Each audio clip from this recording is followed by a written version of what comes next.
Students multi mod graded index fibre को discuss करते हैं।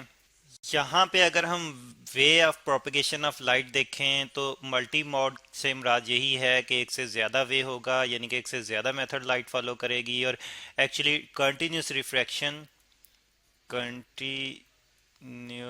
कंटिन्यूस रिफ्रैक्शन और टोटल इंटरनल रिफ्लेक्शन को फॉलो करेगी। कंटिन्यूस रिफ्रैक्शन रिफ्रैक्शन और total internal reflection plus total internal internal reflection, ये दो मेथड जो है फॉलो करेगी लाइट प्रोपेगेट करने के लिए।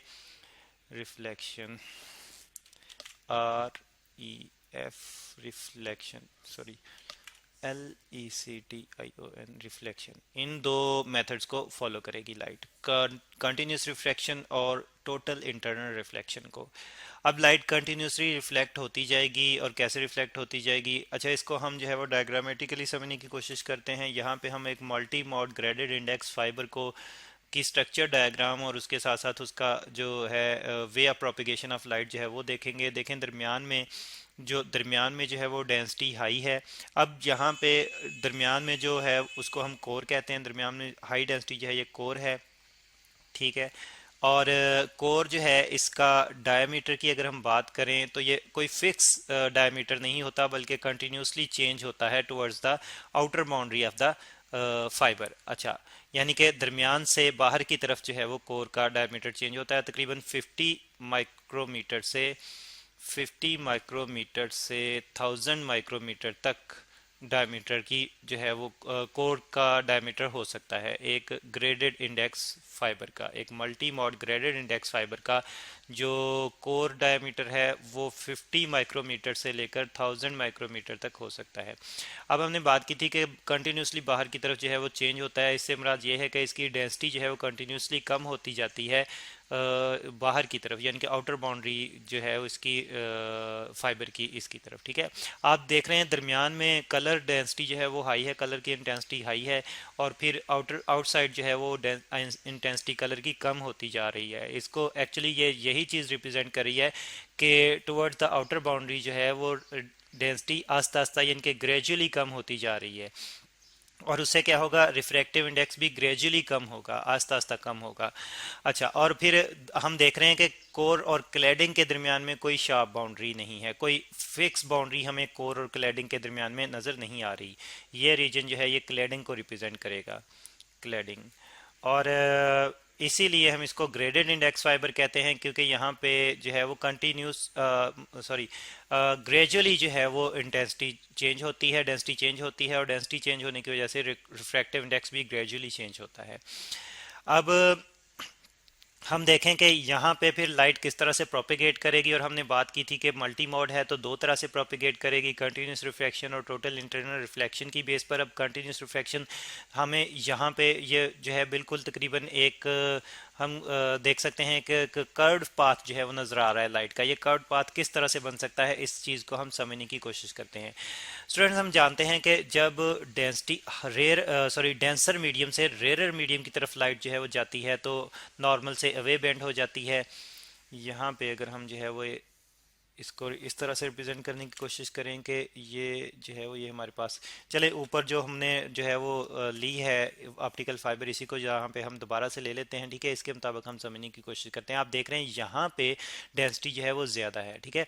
अब ज़रा गौर करें कि जो लाइट इस तरफ इंटर होगी, इस तरफ इंटर होगी, वो यहाँ पे डेंसिटी का जो जब मतलब डेंसिटी चेंज होगी यहाँ से कम होगी डेंसिटी, क्योंकि आउटर साइड की तरफ डेंसिटी कम हो रही है, तो वो नॉर्मल से अवे बेंड हो जाएगी, ठीक है, इस तरफ चली जाएगी। ये ज़रा थोड़ा सा मज़ीद क्लियरली समझते हैं इसे, ठीक है। और यानी कि ये लाइट इस तरफ जा रही थी, लेकिन जैसे ही ये डेंसिटी जो है वो कम हो रही है, साथ साथ लाइट भी जो है वो इस तरफ आउटसाइडर जो है वो टर्न हो रही है। फिर यहाँ पे हम देखते हैं यहाँ पे फिर हम देखते हैं कि अब डेंसिटी मज़ीद कम हो गई, अब लाइट फिर मज़ीद जो है वो आउट वे जो है वो बेंड हो जाएगी, ठीक है। और फिर यहाँ पे हम देखते हैं कि अब डेंसिटी मज़ीद कम हो गई तो लाइट फिर मज़ीद आउट वे जो है वो बेंड हो जाएगी, ठीक है। और जब बाउंड्री पे पहुंचेगी, क्लैडिंग की बाउंड्री पे पहुंचेगी, तो वहाँ से टोटली इंटरनली रिफ्लेक्ट हो जाएगी। अब जब दोबारा से रिफ्लेक्ट होके नीचे की तरफ आएगी तो अब डेंसिटी बढ़ रही है, अब डेंसिटी जो है बढ़ रही है। तो इस वजह से लाइट जो है वो नॉर्मल की तरफ बेंड होगी, ठीक है। यानी कि अब नॉर्मल की तरफ, यानी कि अब इस तरफ बेंड होगी, ठीक है। ये कुछ ज़्यादा बेंडिंग है, इसको थोड़ा सा कम करते हैं, यानी कि इस तरह से बेंडिंग होगी। और फिर जब दोबारा नीचे की तरफ आएगी, यहाँ पे मज़ीद बेंडिंग होगी टुवर्ड्स द नॉर्मल, यानी कि इस तरह से बेंडिंग होगी। अब फिर यहाँ पे आएगी तो मज़ीद बेंडिंग होगी, इस तरह से बेंडिंग होगी। और फिर यहाँ पे हम देखेंगे कि फिर डेंसिटी जो है वो कम हो रही है, तो फिर ये नॉर्मल से अवे बेंड होना शुरू हो जाएगी, यानी कि इस तरह बेंड होना शुरू हो जाएगी। यहाँ पे फिर डेंसिटी मज़ीद कम हो रही है, तो फिर ये नॉर्मल से अवे बेंड होना शुरू हो जाएगी, यानी कि इस तरफ चली जाएगी। तो इस तरह से हम देखेंगे कि लाइट जो है वो कंटिन्यूसली रिफ्रैक्ट होती हुई जब क्लैडिंग की बाउंड्री पे पहुंचेगी तो टोटली इंटरनली रिफ्लेक्ट हो जाएगी, क्योंकि कंटिन्यूस रिफ्रैक्शन इस वजह से होगी कि डेंसिटी कंटिन्यूसली जो है वो चेंज हो रही है, और इसकी वजह से रिफ्रैक्टिव इंडेक्स कंटिन्यूसली चेंज हो रहा है। तो इस तरह से कंटिन्यूस रिफ्रैक्शन होगी कोर से क्लैडिंग की तरफ, और क्लैडिंग की बाउंड्री पे लाइट रिफ्रैक्ट होगी, सॉरी टोटल इंटरनली रिफ्लेक्ट होगी, और दोबारा से जो है वो कंटिन्यूस रिफ्रैक्शन जो है वो चलती जाएगी और लाइट जो है प्रोपिगेट करती जाएगी। अच्छा, अब हम बात करते हैं इसमें लाइट हम कौन सी यूज़ करते हैं। तो इसमें स्टूडेंट्स ना हम मतलब जो है वो वाइट लाइट ही यूज़ करते हैं, यानी कि लेज़र लाइट नहीं बल्कि वाइट लाइट यूज़ करते हैं। तो वाइट लाइट यूज़ करते हैं, लेकिन यहाँ पे फिर हम देख रहे हैं कि यहाँ पे कंटिन्यूस रिफ्रैक्शन की वजह से डिस्पर्शन फैक्ट जो है वो इतना ज़्यादा नहीं होगा, वाइट लाइट यूज़ करते हैं। इसकी वजह से अगर कंटिन्यूस रिफ्रैक्शन की वजह से जो है वो डिस्पर्शन फैक्ट ज़्यादा नहीं होगा, तो इस वजह से यानी कि बहुत छोटे छोटे एंगल पर जो है वो बार बार रिफ्रैक्शन हो रही है, जिसकी वजह से डिस्पर्शन ज़्यादा नहीं होगी, और इसलिए हम यहाँ पे वाइट लाइट यूज़ कर सकते हैं और लॉन्ग डिस्टेंसेस के लिए यूज़ कर सकते हैं, क्योंकि हम देख रहे हैं कि यहाँ पे डिस्पर्शन जो है वो ज़्यादा नहीं हो रही, ठीक है।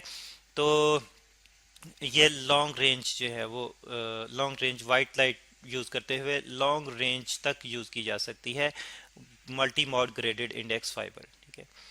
तो इस तरह से हम देखते हैं कि यहाँ पे जो ग्रेडेड इंडेक्स फाइबर है, multi mode graded index fibre है, ये ज़्यादा बेनिफिशियल है। कैसे ज़्यादा बेनिफिशियल है? हमें लेज़र यूज़ नहीं करनी पड़ती, बल्कि नॉर्मली और ऑर्डिनरी वाइट लाइट जो है वो यूज़ कर सकते हैं। और फिर इसमें यह है कि ये लॉन्ग रेंज तक हम यूज़ कर सकते हैं, जबकि हमने multi mode step index fibre में हमने देखा था कि वो लॉन्ग रेंज तक हम नहीं यूज़ कर सकते। तो सिंगल मोड में हमें लेज़र लाइट यूज़ करनी पड़ती है, मल्टी मोड स्टेप इंडेक्स में हमें शॉर्ट रेंज तक वाइट लाइट यूज़ करनी पड़ती है, लेकिन मल्टी मोड ग्रेडेड इंडेक्स में हम वाइट लाइट लॉन्ग रेंज तक यूज़ कर सकते हैं। अब इसका सिर्फ एक जो है वो थोड़ा सा कॉम्प्लिकेशन है कि इसको बनाते वक्त जब कंटिन्यूस जो डेंसिटी चेंज है इसको जो है वो मेंटेन रखना पड़ता है, यानी कि इसकी मैन्युफैक्चरिंग थोड़ी कॉम्प्लिकेटेड है। अदरवाइज इसका बेनिफिट जो है वो हमें बाकी दो फाइबर्स की निस्बत ज़्यादा होता है। तो ये है multi mode graded index fibre.